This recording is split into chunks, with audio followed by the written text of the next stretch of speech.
Fueron unos inadaptados, unos rebeldes arrogantes. Pusieron en evidencia la sabiduría convencional. Y cada uno de ellos concibió una visión radicalmente nueva del cosmos. Galileo Galilei, Isaac Newton, Albert Einstein y Stephen Hawking. Todos ellos tuvieron una vida agitada, cargada de grandes triunfos y humildes fracasos. Son gente que se ha atrevido a lanzar desafíos.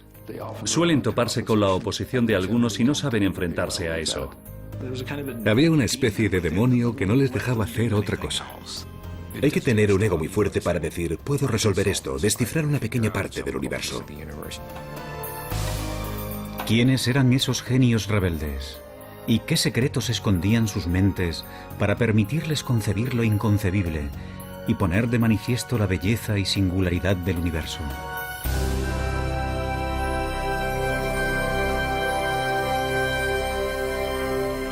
Mentes brillantes. Los secretos del cosmos. En la Europa del siglo XVI existe una certeza que las generaciones posteriores no podrán más que envidiar. Todo el mundo sabe que la Tierra es el centro del universo. Pero esa visión tan alentadora de nuestro mundo se está empezando a resquebrajar. Y uno de los principales causantes de ello es el autoproclamado genio Galileo Galilei. Galileo era un hombre engreído que tenía su carácter. Esa clase de persona que tiene amigos muy íntimos y muchos enemigos. Tenía un ingenio muy agudo, una mente privilegiada, y eso le permitió examinar algunos de los misterios más recónditos del universo. Ese científico ambicioso, demasiado seguro de sí mismo, le dará un vuelco al mundo, aunque pagará un precio muy alto por ello.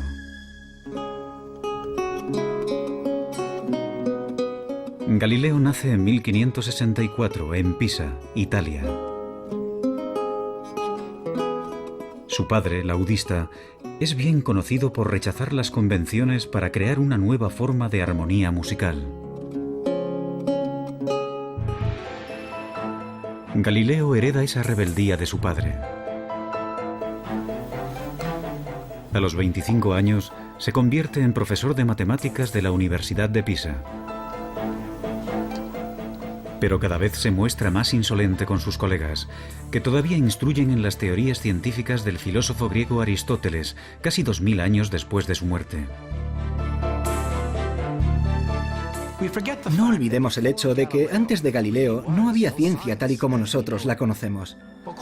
De acuerdo con la filosofía aristotélica, por ejemplo, los cuerpos en movimiento se detenían no por la fricción, sino porque se habían cansado, y caían al suelo no por la gravedad, sino porque anhelaban estar unidos a la Tierra. Galileo encuentra absurdos tales ejemplos. Esos grandes personajes que se proponen descubrir la verdad y no llegan a encontrarla nunca me ponen enfermo, escribe más tarde. No consiguen encontrarla porque siempre miran en el lugar equivocado.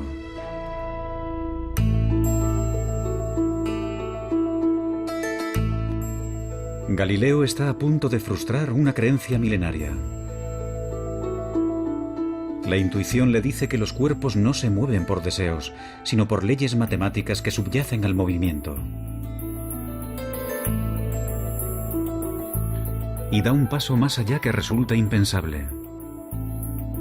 Intenta descubrirlas por medio de experimentos, algo que poca gente había hecho antes. Comienza estudiando la caída de los cuerpos. A continuación, el físico Stephen Hawking. Galileo afirma que unas observaciones sencillas, como dejar caer unos pesos desde determinadas alturas, demuestran que las cosas no funcionan como habían dicho los antiguos griegos. Mucha gente debía de haberse dado cuenta de ello, pero habían llevado a cabo observaciones imperfectas. Por primera vez en la historia, Galileo empieza a establecer unas leyes básicas del movimiento, tales como el hecho de que la velocidad viene determinada por el tiempo y la aceleración. Una de las genialidades de Galileo consistió en reducir la aceleración de la gravedad.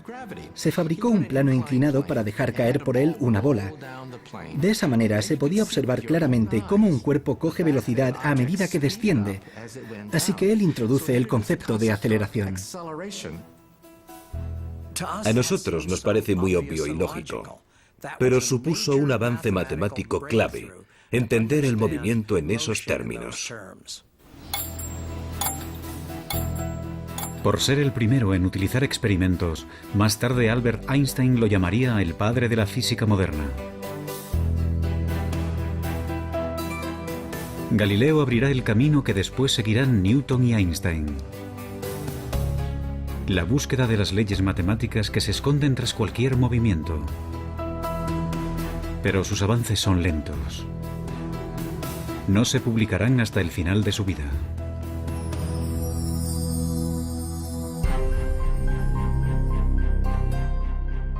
A los 45 años, Galileo continúa siendo un matemático mal pagado. Pero la ambición y la arrogancia le catapultan pronto a la fama y también a su perdición.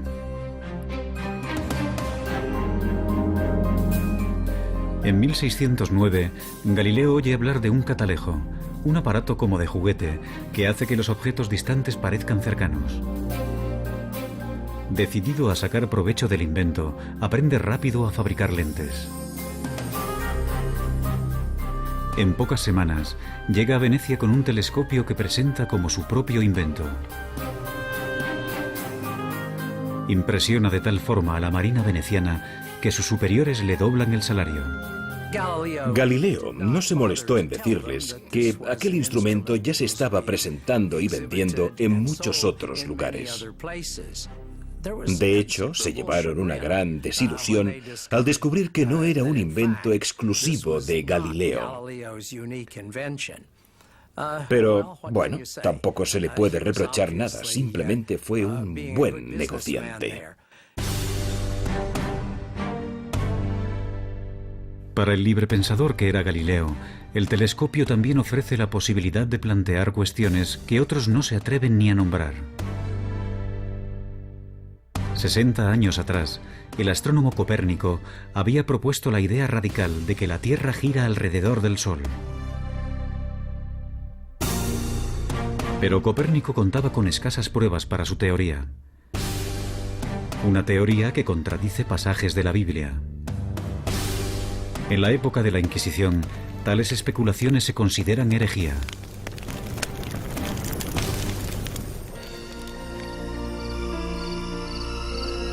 No obstante, Galileo no se detiene. Será el primer astrónomo que observará el cielo con un telescopio. Y ve el universo como nunca antes se había visto. Se siente fascinado por el hecho de que el telescopio pueda abrir mundos totalmente nuevos. Realiza dibujos y diagramas con la sensación de que no lo hace lo suficientemente rápido. Noche tras noche, Galileo se afana en su trabajo y realiza un hallazgo asombroso. Descubre 4 lunas orbitando alrededor de Júpiter. La prueba de Galileo de que no todos los cuerpos celestes se encuentran en la órbita de la Tierra sirve de gran apoyo para la teoría de que la propia Tierra podría girar en torno al Sol. Pero contradecir la Biblia es jugar con fuego.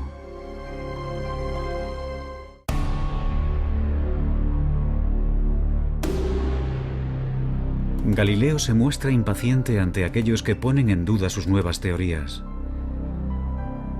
Él ha visto el universo de una manera nueva, con sus propios ojos.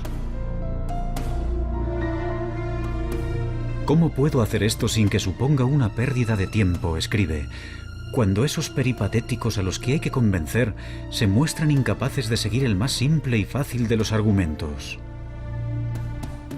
Galileo utilizaba su ingenio mordaz para atacar a la gente, y eso no le proporcionó muchos amigos. En 1615, a los 51 años, Galileo acude a Roma para exponer su caso. Y puede que ese fuera su mayor error. La Iglesia le ordena dejar de dar lecciones sobre que la Tierra gira alrededor del Sol. Pero Galileo vuelve a tentar a la suerte. 9 años más tarde, solicita que vuelvan a escuchar su caso. Esta vez, el nuevo papa es un íntimo amigo. Y Galileo consigue un permiso para escribir un libro. Siguiendo su costumbre de desdeñar a los oponentes, Galileo escribe un diálogo en el que personajes vagamente disfrazados ofrecen argumentos a favor y en contra de su teoría. En sus libros está muy claro quién es el listo, quién es el que hace el papel de Galileo, mientras que los aristotélicos se presentan como los tontos. En 1633, la Inquisición ordena arrestar a Galileo. La Iglesia le acusa de herejía. Pero quizás la verdadera razón por la que enjuician a Galileo es que ha ido demasiado lejos en sus esfuerzos por persuadir. En su diálogo, ha puesto el argumento favorito del Papa en boca de un personaje ridículo. Gente cercana al Papa le advirtió de que en su libro Galileo había intentado que pareciera un estúpido. Y perseguir sistemáticamente a Galileo y mantenerle en arresto domiciliario para el resto de su vida fue una decisión personal del mismo Papa.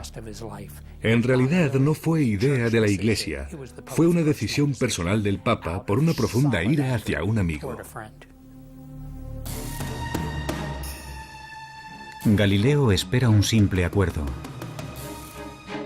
En lugar de eso, le amenazan con torturarlo. Rendido ante lo inevitable, se arrodilla y se retracta.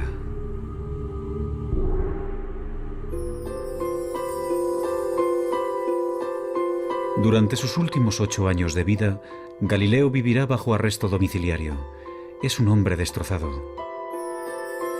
Su defensa de que la Tierra gira alrededor del Sol le hará eminentemente famoso. Pero para los científicos que le suceden, su mayor logro es otro.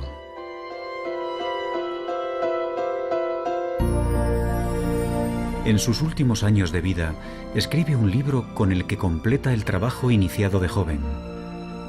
En él, demuestra que es posible utilizar las matemáticas para analizar el movimiento.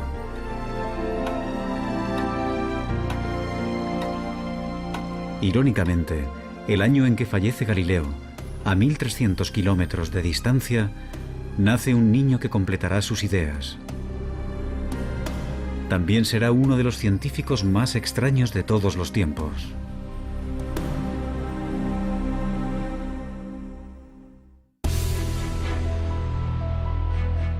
Seguramente no ha habido ningún otro científico que haya trabajado tan duro, sin reparar en comer, dormir o relacionarse con otros, como Isaac Newton.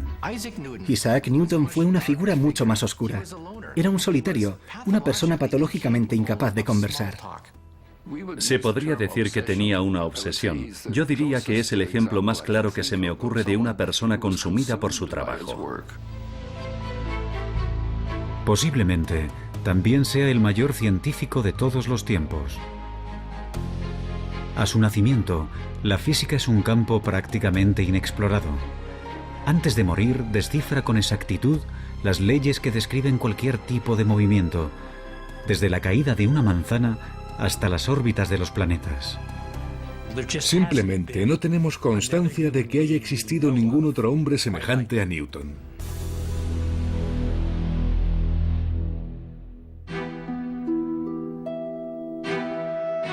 En 1642, Isaac Newton nace en un pueblo remoto de Inglaterra. La suya será una infancia desdichada. Su padre muere antes de su nacimiento, y con tan solo 3 años, su madre lo envía a vivir con una abuela severa y puritana. Cuando su madre se volvió a casar y lo dejó con su abuela, Newton se sintió traicionado y solo, y yo creo que nunca superó aquello. Más tarde escribirá que, entre sus pecados de la infancia, se incluye amenazar con quemar a su madre y a su padrastro en la casa de estos.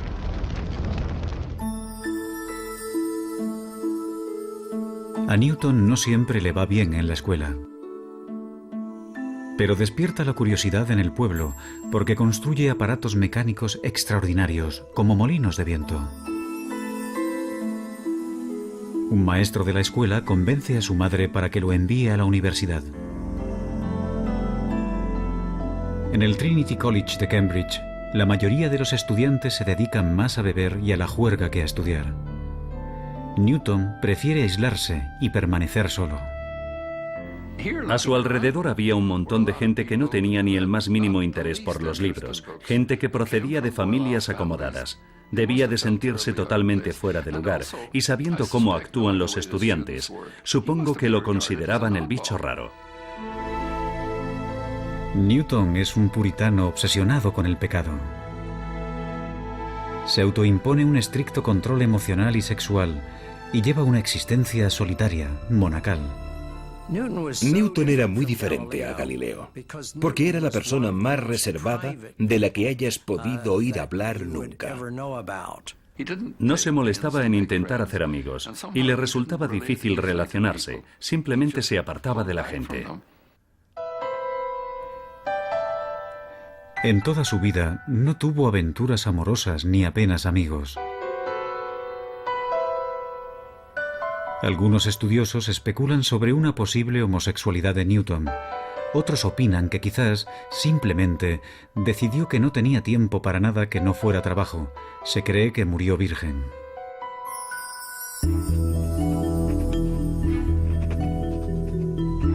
En la facultad, Newton dedica toda su pasión a los estudios. Como a Galileo, las matemáticas le fascinan. Adquiere un nivel avanzado en esta ciencia por su cuenta. Y después comienza a crear unas matemáticas nuevas para analizar el movimiento. Es él quien inventa el cálculo. Newton se siente fascinado por la manera en que el Sol sale y se pone, formando un arco completo. Una de las observaciones más brillantes de Newton fue el hecho de que cuando los cuerpos se mueven, su trayectoria se puede ver poco a poco, gradualmente, con un desplazamiento minúsculo de manera progresiva. Y cuando haces confluir este movimiento, obtienes espirales preciosas, obtienes elipses, círculos. Y no olvidemos que, al escribir sus notas, Isaac Newton estaba creando el cálculo al mismo ritmo al que lo aprenden los estudiantes universitarios de primer año. Si lo hubiera compartido con alguien, habría obtenido el reconocimiento de ser el mayor matemático de Europa. Pero Newton guarda sus descubrimientos para sí mismo. Prefiere trabajar en los detalles él solo.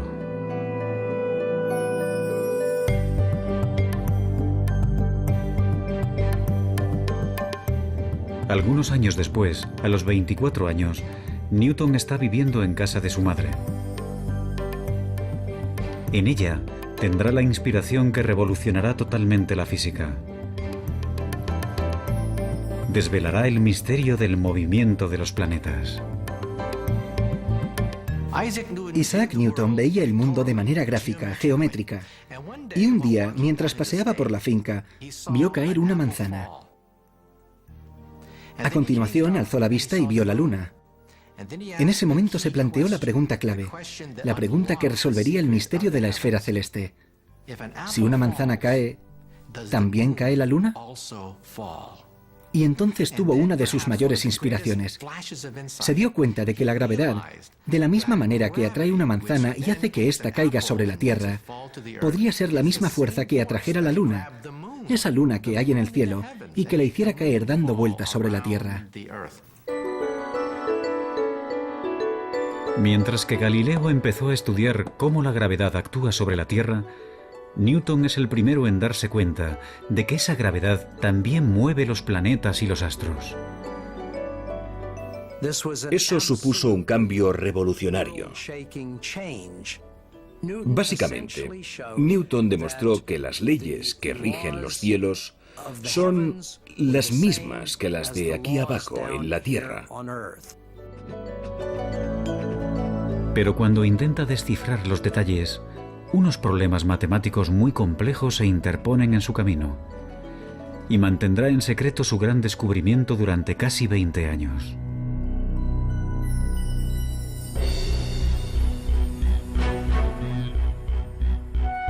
Pronto Newton se convierte en profesor de matemáticas en la Universidad de Cambridge. Sus responsabilidades docentes son reducidas y pasa las 24 horas del día investigando en el campo de las matemáticas y la física. Sus colegas no tardan en reparar en su genialidad, así como en su extraña y esquiva naturaleza. En 1672, gracias al invento de un nuevo telescopio, Newton es admitido en la Royal Society, la asociación inglesa de los científicos más destacados. Halagado, permite que publiquen un artículo brillante sobre óptica. No obstante, cuando el gran físico Robert Hooke, equivocado, pone en duda su teoría, Newton entra en cólera y amenaza con abandonar la asociación. Su reacción ante las críticas es casi siempre explicar cuidadosamente por qué lo que acaba de decir la otra persona es una completa estupidez. Tenía una personalidad extremadamente frágil. Como ha dicho uno de sus biógrafos, o mandaba o se enfadaba. Y pasaba mucho tiempo enfadado. Algunos historiadores especulan sobre si el carácter vengativo de Newton, su extremada susceptibilidad a la crítica y su trabajo obsesivo pudieran ser síntomas de una enfermedad mental como un trastorno maníaco-depresivo. Nunca lo sabremos.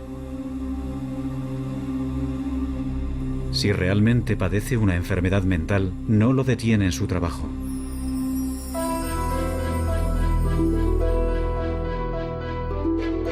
A los 42 años, le piden que resuelva un problema que mantiene desconcertados a los mejores físicos de Inglaterra.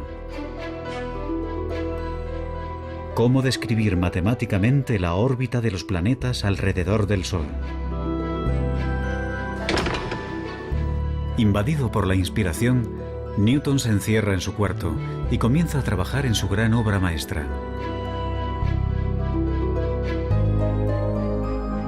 Como a Galileo, le guía una fuerte intuición. Ahora se dispone a descifrar matemáticamente las leyes de la gravedad, una tarea que había iniciado en años anteriores. Durante casi 2 años, no se comunica apenas con nadie. El único ejercicio que realiza es pasearse por la habitación. Dormía muy poco y se pasaba 18, 20 horas al día trabajando. Se saltaba las comidas. Solo escribía. Tenía el poder de sentarse en la silla y no distraerse, concentrarse, obsesionarse con un problema durante años, sin parar, hasta que lo resolvía. Al final, Newton reaparece con una obra maestra que transformará el mundo, Los Principia. Puesto que es un simplista inquebrantable, Newton se centra en los fundamentos básicos. Desvela cómo la masa interactúa con la fuerza, la inercia y la aceleración.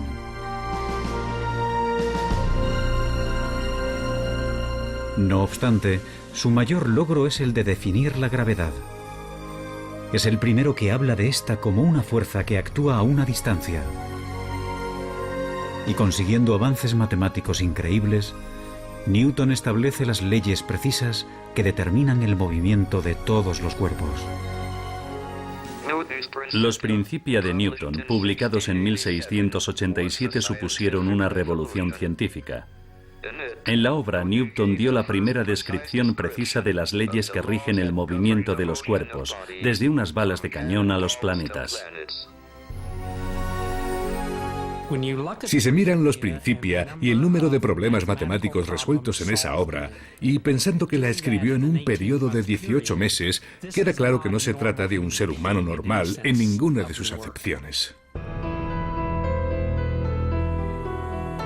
Newton ha completado la búsqueda de Galileo para describir matemáticamente el movimiento. No obstante, 200 años después, otro rebelde arrogante descubrirá que a velocidades muy altas las leyes de Newton no se cumplen y que el universo es más extraño de lo que nunca nadie había imaginado.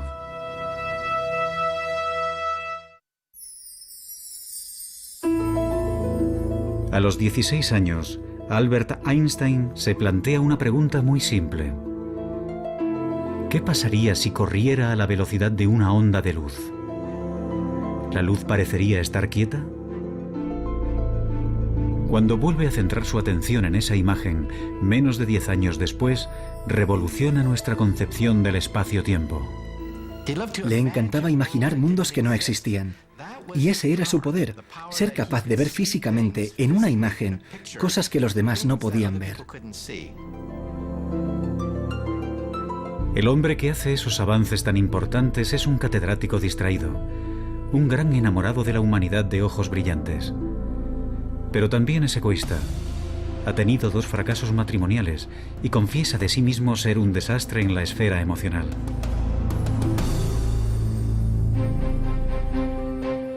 Albert Einstein nace en 1879, en el sur de Alemania, en el seno de una familia judía de clase media.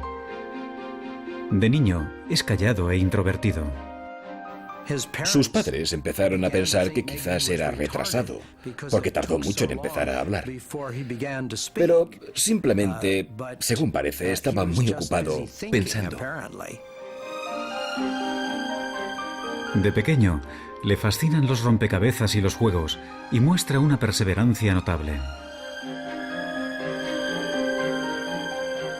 A los 9 años, construye una torre de cartas de 14 pisos de altura. Dicen que de niño estaba siempre al helado, así que los demás niños se burlaban de él. Vivía aislado en el mundo de los libros, en el mundo de las ideas. En 1896, con 17 años, Einstein es admitido en la ETH, una universidad politécnica de Suiza, pionera en investigaciones en todo el mundo. Como Galileo, es ingenioso y perspicaz, tiene sentido del humor y también es un rebelde. Einstein ha decidido convertirse en un físico teórico, pero siente que encuentra obstáculos en su camino. Su profesor de física, el señor Weber, no está interesado en las últimas teorías más vanguardistas sobre la luz y la electricidad. Aprueba los exámenes con los apuntes que le deja un amigo y se gradúa con unas notas muy normales. Su comportamiento no ha pasado desapercibido. Solicita algunos puestos de trabajo en universidades y todos se le deniegan. Una vez acabados sus estudios universitarios, Einstein se convirtió en un fracasado en todas las acepciones de la palabra. Su profesor, Weber, profesaba una gran antipatía por el joven Einstein. Le escribió cartas de recomendación que ahora sabemos socavaban sus oportunidades de conseguir cualquier tipo de puesto académico. Incluso antes de comenzar a trabajar de físico, su carrera como tal ya estaba acabada.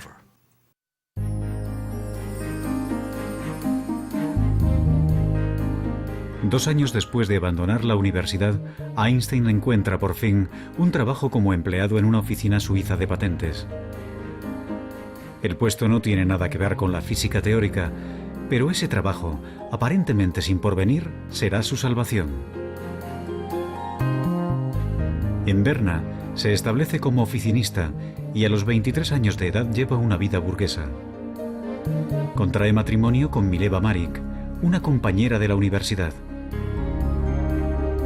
Afortunadamente, el trabajo no exige demasiado esfuerzo y le permite dedicar tiempo a analizar cuestiones vanguardistas sobre física, tales como la naturaleza de la luz. Otros ya habrían tirado la toalla y habrían abandonado la idea de una carrera como físicos. Parece como si se tratara de alguien que estaba poseído por un demonio intelectual que no le permitía hacer otra cosa. Ahora Einstein vuelve a pensar en aquella sencilla imagen que le vino a la mente por primera vez en el instituto. ¿Qué pasaría si corriera a la velocidad de una onda de luz? Tanto Isaac Newton como Einstein tenían esa asombrosa habilidad para crear imágenes sencillas que hasta un niño podría entender y extraer de ello imágenes que cambiarían nuestra visión del universo. Según Newton, la velocidad de un rayo de luz debería mostrarse más lenta que alguien corriendo a su lado. No obstante, la luz no parece obedecer a las leyes de Newton. Einstein dice que un rayo de luz se aparta de ti a la velocidad de la luz. Por mucho que corras, nunca lograrás alcanzarlo. Por mucho que aceleres, aunque pises a fondo, el rayo de luz seguirá apartándose de ti a la misma velocidad. ¿Cómo es posible que no se pueda alcanzar un rayo de luz? Ahora, como Galileo y Newton antes que él, Einstein cuestiona implacablemente supuestos que nadie más se atreve a discutir. Si la velocidad de la luz nunca cambia, entonces tiene que haber algo más. Ya lo tenía. El tiempo es relativo, depende de la velocidad a la que te mueves. Y esa idea supuso una auténtica revolución. Einstein ha descubierto que las leyes de Newton solo se cumplen si se aplican a ámbitos de la experiencia cotidiana. Cuando los cuerpos viajan a una velocidad cercana a la de la luz, el sentido común ya no funciona. Las distancias se alargan y el reloj avanza más lentamente. Newton, perdóname, escribe Einstein más tarde. Con tan solo 26 años, desmonta las leyes del movimiento de Newton con su teoría de la relatividad. Con preguntas como las que haría un niño e imágenes sencillas, Einstein cambió la visión del mundo.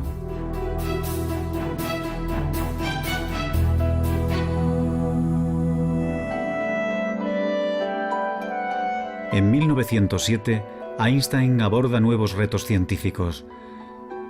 Pero unas cartas recién publicadas revelan un lado personal poco conocido. Mientras trabaja en su gran obra maestra, se encierra en sí mismo y sus más allegados sufren.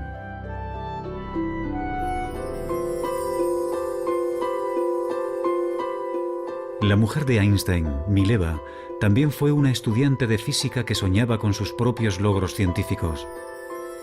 Pero ahora, mientras que Einstein da clases y colabora con otros científicos, Mileva apenas lo ve. Teme estar perdiendo tanto a su marido como su sueño. Entonces, en 1914, Mileva descubre que tiene una adversaria en el ámbito sentimental, Elsa Lowenthal, prima de su marido. El matrimonio de Einstein está roto. Me encantaría tomarme una cerveza con Einstein, pero no le presentaría a mi hermana. Es como si las normas no le afectaran necesariamente. Einstein se casará con Elsa, que está dispuesta a cuidar de la casa con menos expectativas. El científico ha renunciado al amor en el matrimonio. La ciencia está por encima de todo.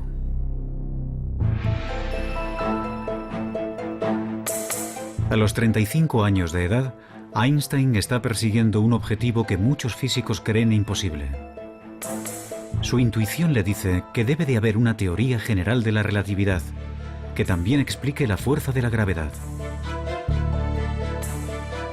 Como Newton, Einstein está obsesionado. Pasa años inmerso en unas matemáticas de una complejidad tremenda.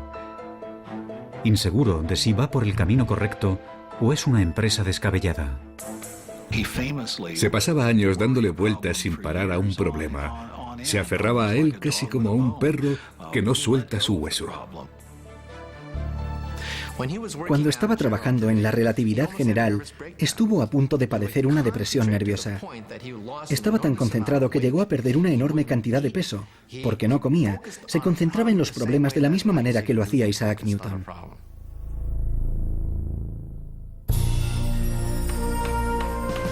Al final, en el otoño de 1915, Einstein se da cuenta de que lo ha resuelto. Su nueva visión es tan extraña que incluso a los físicos les costará entenderla. Demuestra matemáticamente que la masa y la energía curvan el espacio-tiempo.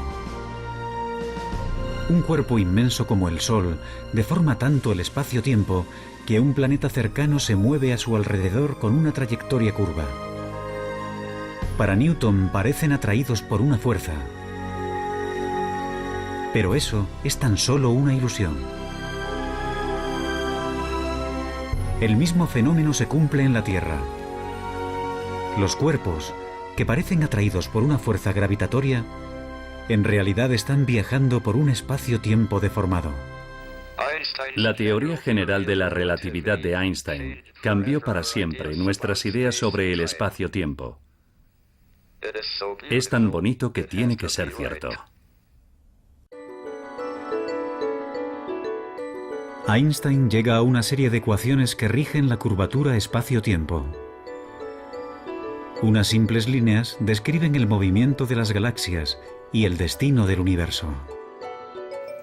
Los físicos, cuando miramos las ecuaciones de Albert Einstein, nos ponemos a llorar. Lloramos porque son increíbles. El hecho de que el movimiento de los cuerpos celestes, con todas sus curvas, curvaturas del espacio-tiempo y todo eso, se pueda resumir en una ecuación de 5 centímetros, es impresionante.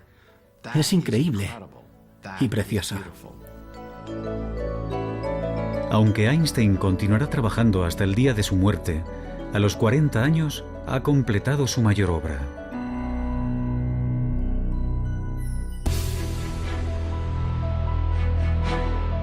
Galileo aplicó las matemáticas al movimiento. Newton perfeccionó esas leyes en el ámbito de la experiencia cotidiana. Pero la búsqueda de Einstein de una teoría más compleja reveló leyes que rigen todo el universo. Actualmente, otro rebelde brillante está intentando encontrar una teoría aún más amplia, una teoría que lo incluya todo.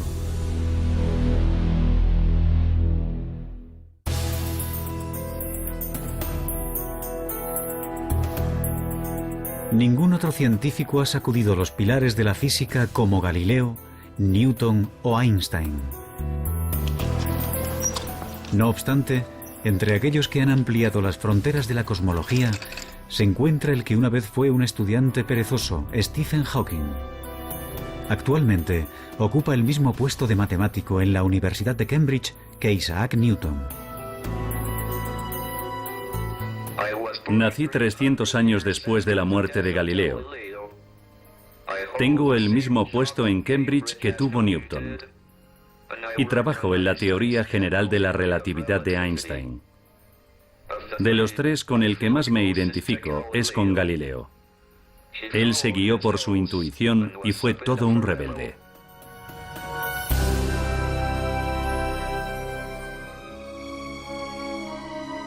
Stephen Hawking nace en 1942 en Oxford, Inglaterra. Como Galileo, Newton y Einstein, de niño se siente fascinado por cómo funcionan las cosas. No obstante, en la Universidad de Oxford, Hawking prácticamente no estudia nada. Confía en su extraordinaria facilidad con las matemáticas para ir aprobando. Hawking pasa la mayor parte del tiempo saliendo con amigos y con su equipo de remo. Desde luego, Stephen Hawking no era el tipo de persona que parece tener un destino brillante. En la facultad no era el más aplicado. Él mismo dice que durante toda su etapa como estudiante en Oxford trabajó en total unas 1000 horas, lo cual supone 1 hora al día de media. Hawking se muestra aburrido y apático. Según parece, para él no vale la pena esforzarse por nada. Pero está a punto de desencadenarse una tragedia que convertirá un intelecto aburrido en una mente apasionada. En 1962, Stephen Hawking inicia sus estudios de posgrado en cosmología en la Universidad de Cambridge. Pero algunos síntomas de su enfermedad empiezan a ser difíciles de ignorar. Un ligero defecto del habla, problemas para servir una cerveza.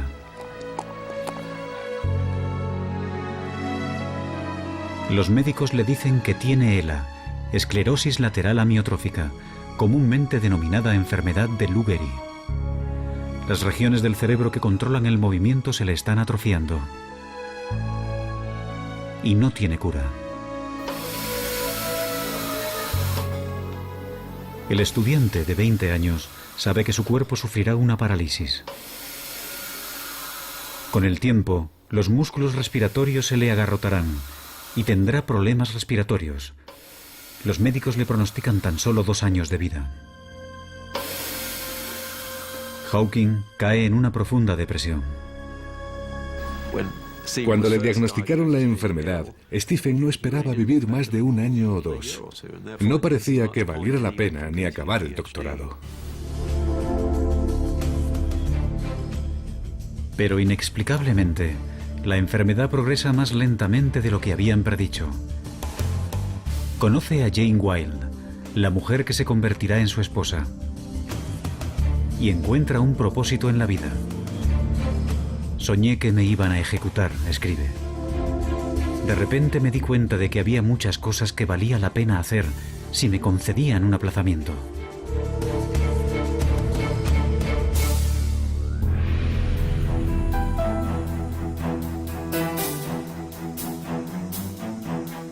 Hawking empieza a trabajar duro por primera vez en su vida. Y para su sorpresa, se da cuenta de que le gusta. A principios de los 70, Stephen Hawking es un reputado cosmólogo. Está postrado en una silla de ruedas. No obstante, se muestra obstinado.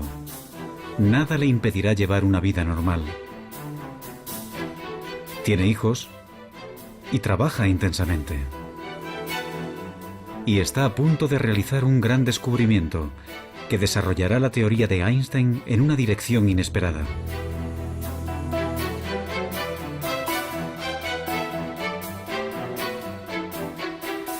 La teoría de la relatividad general de Einstein predice el movimiento de cuerpos muy grandes, como las galaxias, pero no puede explicar el comportamiento de las partículas subatómicas más diminutas, que son las piedras angulares del universo.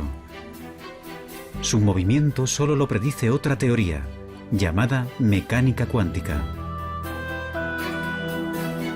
Y para la frustración de Einstein y de cualquier físico, esas dos teorías parecen totalmente incompatibles.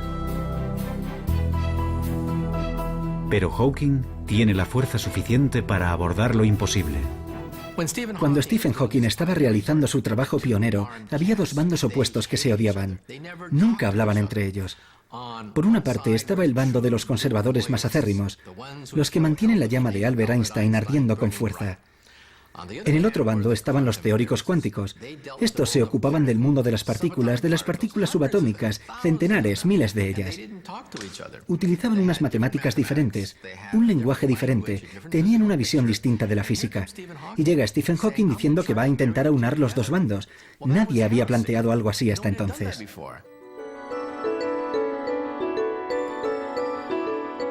Hawking se pregunta, ¿qué pasaría si miráramos un agujero negro, un cuerpo inmenso, pero nos fijáramos en sus partículas más diminutas?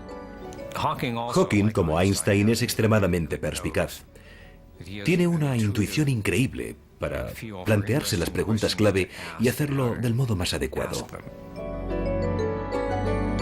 Los agujeros negros constituyen la predicción más extraña y radical de la teoría de la gravedad de Einstein.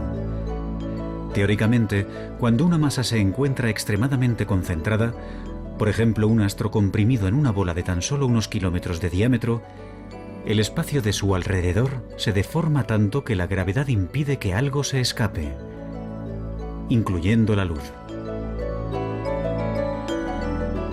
Un agujero negro es una región del espacio donde la gravedad es tan fuerte que la luz no se puede escapar. Es como una membrana de una sola dirección. Las cosas pueden entrar, pero nunca salir. Por eso se le llama negro. Ahora Hawking intenta algo que sus colegas asumen que es imposible. Utiliza las ecuaciones de la teoría cuántica para analizar lo que les pasa a las partículas atrapadas por la gravedad en los márgenes de los agujeros negros. Para entonces ya no puede escribir. Si fuera un científico de laboratorio, su carrera ya habría acabado hace tiempo.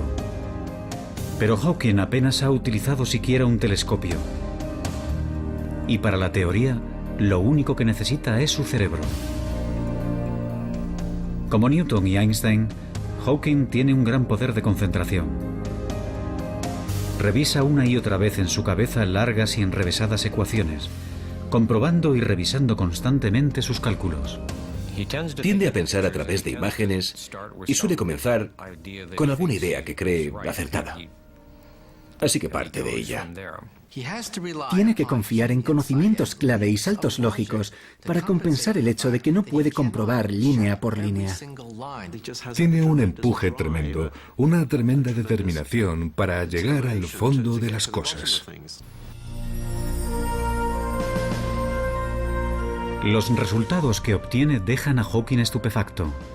Los agujeros negros no están completamente aislados del resto del universo, tal y como se pensaba hasta entonces. Sus márgenes emiten unas diminutas partículas, ahora denominadas radiación de Hawking. Los argumentos son tan convincentes que ahora todo el mundo está de acuerdo en que los agujeros negros tienen que emitir radiación de Hawking. La radiación lleva consigo energía y masa, de manera que el agujero negro se va desvaneciendo poco a poco hasta desaparecer. Hawking ha demostrado que, como el agua en ebullición, los agujeros negros se van evaporando lentamente. Y no menos importante es su descubrimiento de que hay un caso en particular en el que la relatividad general y la teoría cuántica se pueden combinar con éxito. Mi descubrimiento de que los agujeros negros no son completamente negros, sino que brillan como los cuerpos incandescentes, fue el primer ejemplo que depende tanto de teorías a gran escala como de otras de escala más reducida. Cuando se publicaron los resultados fue precioso. Fue una sensación muy agradable. Solo hablar de ellos era como saborear un caramelo en la boca.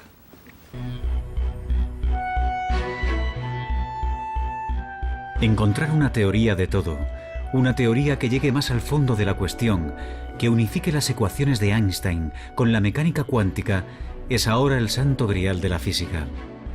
Eso explicaría el origen del universo. Y Hawking ha creado nuevas esperanzas de que el rompecabezas definitivo se pueda resolver.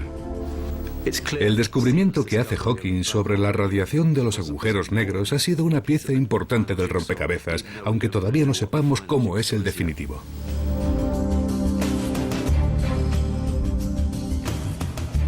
¿Quiénes han sido los físicos más grandes de la historia? Unos patitos feos, rebeldes y distraídos, consumidos por una profunda intuición y sin temor a cuestionar los supuestos básicos más aceptados por todos. Hay que tener un ego muy fuerte para decir, no es tan difícil, puedo resolverlo. Porque lo tienes todo en contra. Nada te garantiza que encontrarás respuestas, que la ciencia funciona. Te estás arriesgando mucho. Su obstinada perseverancia desveló leyes recónditas de la naturaleza. Pero su búsqueda continúa inacabada. Y unas mentes tan brillantes solo aparecen cada cierto tiempo. Pero, ¿quién sabe? Es posible que el próximo rebelde brillante esté ya entre nosotros.